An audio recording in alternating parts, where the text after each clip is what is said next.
18 ગુજરાતીમાં આપનું સ્વાગત છે। હું છું આપની સાથે સંધ્યા। જોઈએ સમાચાર વિસ્તારથી। સિક્કિમમાં ભારે વરસાદથી નુકસાની થઈ છે। ખાસ કરીને મંગન જિલ્લામાં ધોધમાર વરસાદ છે અને 3 લોકોના મોત થયા છે, જ્યારે કે 3 થી વધુ લોકો હજુ પણ લાપતા છે। ગેંગટોકમાં ભારતીય હવામાન વિભાગના જણાવ્યા અનુસાર સિક્કિમમાં ભારે વરસાદ 16 જૂન સુધી ચાલુ રહેવાની શક્યતા છે। આ વરસાદ આ જ રીતે અવિરત રહેશે। આઈએમડીએ જણાવ્યું છે કે પૂર્વ ઉત્તર પ્રદેશ અને પાડોશમાં ચક્રવાતી પરિભ્રમણની હાજરીના કારણે 16 જૂન સુધી સિક્કિમના જિલ્લાઓને અસર થશે। ઉત્તર પૂર્વ તરફ હાલ ચક્રવાતી માહોલ છે અને જેના કારણે હાલમાં ભારે વરસાદ થઈ રહ્યો છે। ભારે વરસાદના કારણે ઝોંગુમાં પણ રોડ રસ્તાને નુકસાન થયું છે। તિસ્તા નદીના કારણે પુલને પણ નુકસાન થયું છે। ઉત્તર સિક્કિમમાં ધોધમાર વરસાદના કારણે તિસ્તા નદી ખતરનાક રીતે ઊંચા સ્તરે પહોંચી ગઈ છે। નદી હવે ઉત્તર બંગાળમાં સિક્કિમ સરહદે આવેલા સિંગતમ નગર તેમજ મિલ્લી નગરના નીચાણવાળા વિસ્તારો માટે જોખમ ઊભું કરી રહી છે। તિસ્તા નદીની નજીક આવેલું મિલ્લી જાહેર મેદાન ડૂબી ગયું છે, જ્યારે ઉત્તર બંગાળમાં હાઈવેની બાજુમાં આવેલા તિસ્તા બજારમાંથી નદીના સ્તરમાં પણ સતત વધારો થયો છે।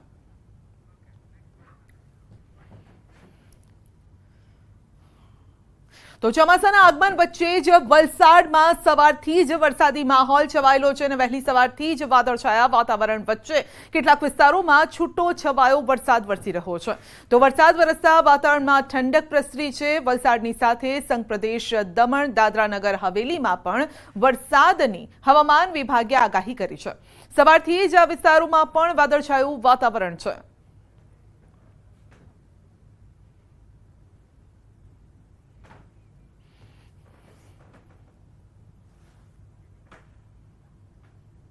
તો ન્યૂઝ 18 ગુજરાતીના રિયાલિટી ચેકમાં ઘટસ્ફોટ થયો છે। અમદાવાદમાં ધમધમે છે પતરાના શેડવાળી શાળા। શાહીબાગની the tree house pre school પતરાના શેડવાળી છે। અનેક જગ્યાએ પતરાના શેડ છે અને આ શેડની નીચે ચાલે છે પ્રી પ્રાઇમરી સ્કૂલ, જ્યાં નાના નાના ભૂલકાઓ ભણી રહ્યા છે। તો પતરાના શેડ નીચે ચાલે છે આ પ્રી સ્કૂલ, જ્યાં નાના ભૂલકાઓ ભણી રહ્યા છે। અમદાવાદમાં ધમધમી રહી છે, પરંતુ કેમ કોર્પોરેશનને નથી દેખાતી આ પ્રકારની સ્કૂલો? કેમ તંત્ર આંખ આડા કાન કરી રહ્યું છે? કારણ કે નાના ભૂલકાઓનો આ સવાલ છે। આપ જોઈ શકો છો ગરમીના કારણે અહીંયા શેડ પણ નાખવામાં આવ્યો છે। રાજ્યભરમાં આજથી પ્રી પ્રાઇમરી સ્કૂલ અને શાળાઓ જે છે તે શરૂ થઈ રહી છે અને તેને લઈને ન્યૂઝ 18 ગુજરાતીએ રિયાલિટી ચેક કરી રહ્યું છે કે પ્રી પ્રાઇમરી સ્કૂલમાં પણ જે વિદ્યાર્થીઓ અભ્યાસ કરી રહ્યા છે તેઓ કેટલા સલામત છે। ખાસ કરીને અમદાવાદના સાઈબાગ વિસ્તારનો આ જે the tree house pre primary school છે, જ્યાં ન્યૂઝ 18 ગુજરાતીની ટીમે જે છે વિઝિટ કરી આપ જે જોઈ શકો છો કે પતરાના શેડમાં ચાલતું આ પ્રી પ્રાઇમરી સ્કૂલ છે અને આ પ્રકારે અમદાવાદમાં અનેક જગ્યાએ પતરાના શેડમાં પ્રી પ્રાઇમરી સ્કૂલ સામે કેવા પગલાં લે છે તે જોવાનું રહે છે।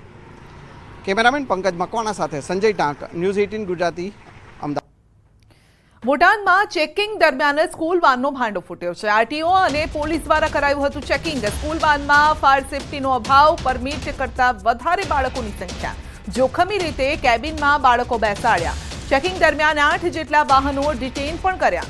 Jyotigram circle, Bhavnagar road, Gadhada road, Padiyad road સહિતના રસ્તાઓ પર સ્કૂલ વાહનો ચેક કરાયા હતા।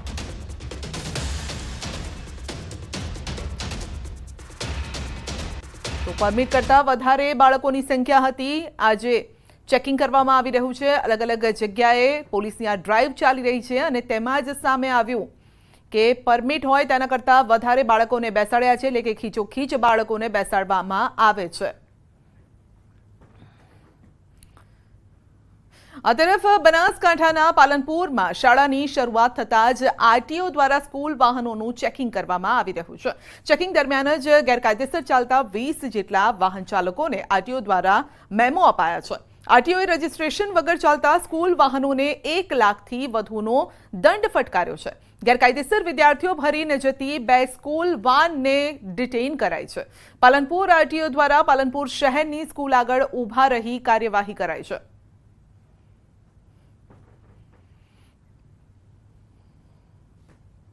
તો ન્યૂઝ 18 ગુજરાતીના રિયાલિટી ચેકમાં ઘટસ્ફોટ થયો છે કે વેકેશન તો ખુલી ગયું છે, પરંતુ રાજકોટમાં ઇન્દ્રપ્રસ્થ નગરમાં શૈક્ષણિક કાર્ય બંધ છે.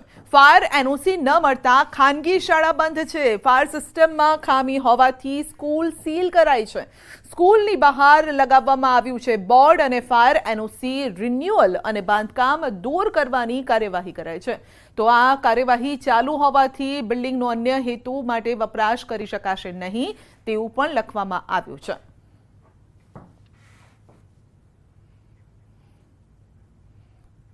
તો જેતપુરમાં ફાયર વિભાગ એક્શનમાં આવ્યું છે. જૂનાગઢ રોડ ઉપર આવેલા રેસ્ટોરન્ટના હોલને માર્યું છે સીલ.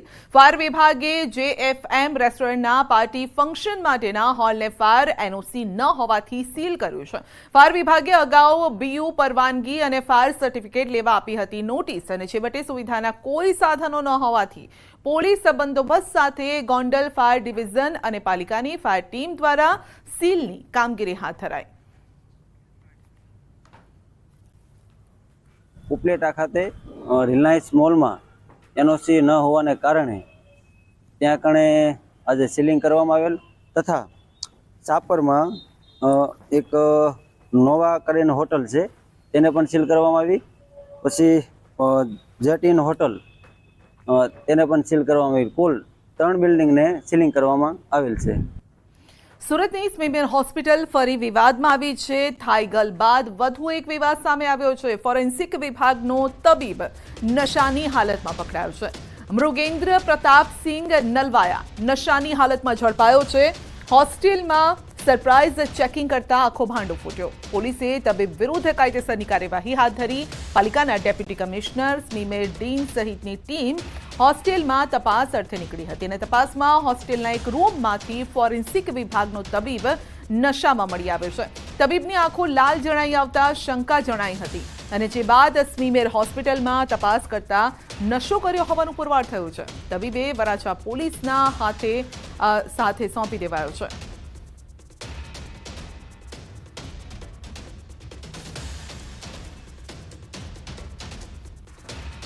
कॉलेज प्रशासन और कॉरपोरेशन प्रशासन ने एक राउंड लिया था. उसमें वो राउंड बिना किसी को बताए हुआ था. रूम्स में जो भी बच्चे वहाँ पे रहते, पीजी रेसिडेंट रहते, उनकी जांच की गई थी. जब जांच चल रही थी तो उसमें एक स्टूडेंट के फ्रिज में कुछ प्लास्टिक की बोतल में मिला, तो उस स्टूडेंट को जांच के लिए पुलिस स्टेशन में भेज दिया गया था. मनपा संचालित स्मीमेर હોસ્પિટલ વિવાદમાં ઘેરાવમાં ફરીવાર ફસાઈ છે. વાત કરીએ ખાસ કરીને તો થાઈગલના મામલે હજી સમ્યો નથી, ત્યાં વધુ એક વિવાદ સામે આવવા પામ્યો છે કે આ સ્મીમેર હોસ્પિટલના ટીચિંગ સ્ટાફ ક્વાર્ટર C બ્લોકની અંદર રહેતા ડૉક્ટર મુગેન્દ્ર પ્રતાપસિંહ નલવાયા નશાની હાલતમાં ઝડપાયા છે. નશાની હાલતમાં ક્યારે ઝડપાયા વાત કરીએ તો જે આ સ્મીમેર સંચાલિત જે ઉચ્ચ અધિકારીઓ જે છે એ આ સરપ્રાઇઝ ચેકિંગમાં ગયા હતા. થાઈગલના મામલા બાદ તપાસ સોંપ્યા બાદ સરપ્રાઇઝ ચેકિંગની અંદર ગયા હતા. એ સમય દરમિયાન રેસિડેન્ટલ ફોરેન્સિક વિભાગના તબીબ મુગેન્દ્ર પ્રતાપસિંહ નલવાયાની આંખો લાલ હોય એવું જોતા જ્યારે ઉચ્ચ અધિકારીઓને શંકા જતા એ આ મુગેન્દ્ર પ્રતાપસિંહ નલવાયાની એ તબીબી તપાસ કરાતા નશાની હાલતમાં ઝડપાયા હોવાનું બહાર આવ્યું છે. આ તપાસ ક્યાં સુધી પહોંચશે અને સ્વીમેરના ઉચ્ચ અધિકારીઓ આ ડૉક્ટર પર કઈ રીતની કાયદેસરની કાર્યવાહી કરશે એ જોવું રહ્યું. કેમેરામેન ભરત બ્રહ્મભટ્ટ સાથે કેતન પટેલ, ન્યૂઝ 18 ગુજરાતી, સુરત. હવે તબીબી તપાસ કરાવતા પહેલા ચેતવું પડશે. દાહોદના જેસાવાડાથી ડિગ્રી વગરનો બોગસ તબીબ ઝડપાયો છે, અને જિલ્લા આરોગ્ય અધિકારીના માર્ગદર્શન હેઠળ ડ્રાઈવ હાથ ધરાતા બોગસ તબીબની પોલ ખુલી. ગરબાડા તાલુકાના આરોગ્ય અધિકારી અને આરોગ્ય ટીમ દ્વારા હાથ ધરાઈ આ કાર્યવાહી, અને સાથે જ આરોગ્ય વિભાગ દ્વારા દવાઓનો જથ્થો પણ સીઝ કરાયો છે.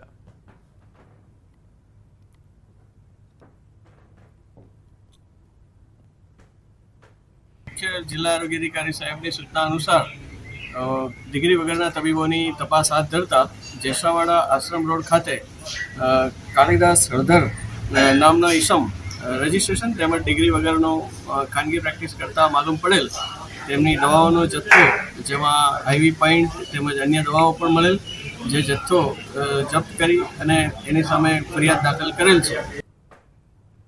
બનાસકાંઠા લોકસભા બેઠકથી જીત્યા બાદ જ્ઞાનીબેન ઠાકોર હવે વાવ વિધાનસભા બેઠકથી રાજીનામું આપશે। વાવ બેઠક ખાલી પડશે, કોણ હશે કોંગ્રેસના ઉમેદવાર? ન્યૂઝ 18ના સવાલ પર બોલ્યા છે જ્ઞાનીબેન ઠાકોર। વાવ બેઠક પર કોંગ્રેસ ઉમેદવાર અંગે જ્ઞાનીબેને જવાબ આપ્યો। મોવડી મંડળ વાવ બેઠકની जनता નક્કી કરશે કે ઉમેદવાર કોણ હશે। રાજીનામા આપતા પહેલા બોલ્યા જ્ઞાનીબેન ઠાકોર, આ ખુશીનું રાજીનામું છે। तो जाहिर जीवन एवं जीवो के राजीनामामां पण लोकोनी खुशी होय। आ कोई पार्टी જ્યારે નક્કી કરતી હોય ત્યારે આખા સમગ્ર બનાસકાંઠા જિલ્લાના સાંસદ સભ્ય તરીકે એની જવાબદારી ઠાકોર સમાજને બનાસકાંઠા જિલ્લાએ સોંપી હોય ત્યારે હાથીના પગમાં બધું આવી જાય અને કોંગ્રેસ પાર્ટી જે કાંઈ નક્કી કરશે એમાં મારો સૂર રહેશે। અમારો ઉમેદવાર કોંગ્રેસ પાર્ટીનું મોવડી મંડળ ખાસ કરીને વાવ વિધાનસભાની 18 આલમ 36 કોમ અમારો ઉમેદવાર નક્કી કરશે અને જનતાએ ઉમેદવાર નક્કી કરેલો હોય ત્યારે જનતા એને આશીર્વાદ આપે। ઘણું રાજીનામા આપે ત્યારે જે જેને મત આપ્યા હોય એનો ક્યાંક વિશ્વાસ તૂટતો હતો, ક્યાંક। અને હવે સીધા જ આપણે લઈ જઈશું હવામાન વિભાગની પ્રેસ કોન્ફરન્સમાં। डिस्ट्रिक्ट है जहाँ पे लाइट रेन और साथ में थंडरस्टॉर्म होंगे, वो डिस्ट्रिक्ट है अहमदाबाद, दाहोद, छोटा उदयपुर, सूरत, डांग, नवसारी, वलसाड़, दमन और दादरा नगर हवेली। और डे 2 की बात करेंगे जहाँ पे आइसोलेटेड प्लेसेस पे लाइट रेन और साथ में थंडरस्टॉर्म होंगे गुजरात रीजन के, वो डिस्ट्रिक्ट है दाहोद, महिसागर, छोटा उदयपुर, सूरत, डांग, नवसारी, वलसाड़, तापी, दमन और दादरा नगर हवेली। और डे 3 की बात करेंगे जहाँ पे आइसोलेटेड प्लेसेस पे लाइट रेन का पूर्वानुमान दिया गया है, वो डिस्ट्रिक्ट है छोटा उदयपुर, डांग, नवसारी, वलसाड़, तापी, दमन और दादरा नगर हवेली। और डे 4, डे 5 और डे 6 की बात करेंगे जहाँ पे आइसोलेटेड प्लेसेस पे लाइट रेन होने का पूर्वानुमान दिया गया है, वो डिस्ट्रिक्ट है नवसारी, वलसाड़, तापी, दमन और दादरा नगर हवेली। और डे 7 के लिए सूरत, डांग, नवसारी, वलसाड़, तापी, दमन और दादरा नगर हवेली में लाइट रेन होने का पूर्वानुमान दिया गया है। और सौराष्ट्र रीजन की बात करेंगे जहाँ पे आइसोलेटेड प्लेसेस पे आज और कल के लिए लाइट रेन और साथ में थंडरस्टॉर्म की वार्निंग दी गई है। उनमें डिस्ट्रिक्ट आज के लिए सुरेंद्र नगर, अमरेली, भावनगर और बोटा है।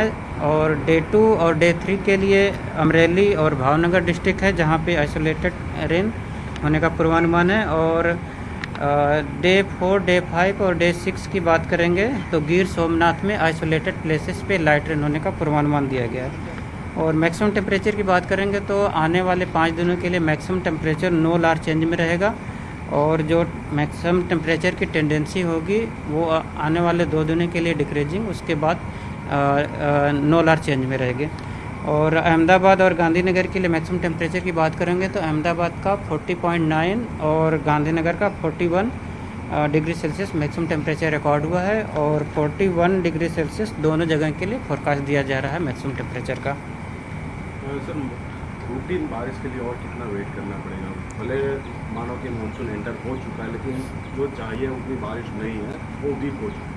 क्या अभी जो मानसून साउथ गुजरात के नवसारी तक मानसून का आगमन हुआ है गुजरात रीजन में, और उसके बाद से जो एक्टिविटी है वो वीक हो गई है। तो अभी तक आने वाले 7 दिनों में लाइट रेन ही कुछ जो डिस्ट्रिक्ट बताए गए थे उन डिस्ट्रिक्ट पे होंगे। और उसके बाद का मतलब जो अपडेट होगा हम लोग आपको अपडेट कर देंगे। सर कागज दीजिए ना सर। तो राज्यમાં છૂટોછવાયો વરસાદ થતો રહેશે। જો કે ચોમાસું હજુ પણ પલાઠી વાળીને બેઠું છે, એટલે કે બ્રેક લીધી છે, પરંતુ રાજ્યના દક્ષિણ ગુજરાત સાથે જ સૌરાષ્ટ્રના કેટલાક વિસ્તારોમાં વરસાદ થતો રહેશે।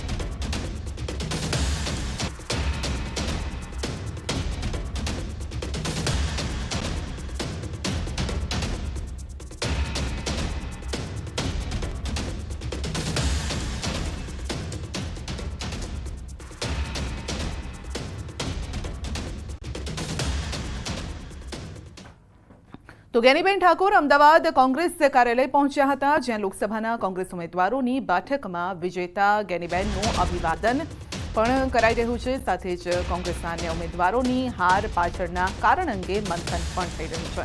બેઠકમાં પ્રદેશ કોંગ્રેસ પ્રમુખ, પ્રભારી અને કોંગ્રેસના ઉમેદવારો જેઓ ચૂંટણી લડ્યા તેઓ પણ હાજર રહેશે.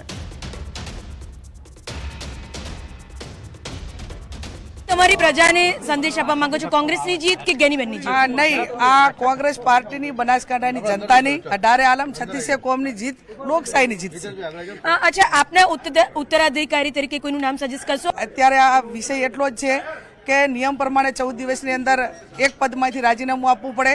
હું આજે ધારાસભ્ય પદમાંથી રાજીનામું આપું છું. 2 વાગે પ્રદેશના મોવડી મંડળે તમામ ઉમેદવારોને અને બધાને જ ત્યાં પ્રદેશ સમિતિ બોલાવ્યા છે. એટલે એમણે સૌનો, ગુજરાતની કોંગ્રેસનો જે મદદ કરી એમનો સૌનો આભાર વ્યક્ત કરવા છે. ગેનીબેન, ઠાકોર ફેક્ટર પડી ગયું છે, કયા ફેક્ટરે જીત અપાવી આપને લાગે છે? નહીં, આમાં જનતાએ જીત અપાવી છે. 18 આલમ 36 કોમ. જ્યારે જનતા નક્કી કરે ત્યારે કોઈ સંસાધનો નહીં, એક બાજુ ધનશક્તિ, એક બાજુ જનશક્તિ, પણ ધનશક્તિ સામે જનશક્તિનો વિજય છે. અમારી સાથે વાત કરવા માટે આભાર. તો હતા ગેનીબેન ઠાકોર, જેમનું કહેવું છે કે આ જનશક્તિનો વિજય છે, ધનશક્તિની હાર થઈ છે. કેમેરા પર્સન હિતેશભાઈ સાથે ગીતા મહેતા, ન્યૂઝ 18 ગુજરાતી, ગાંધીનગર.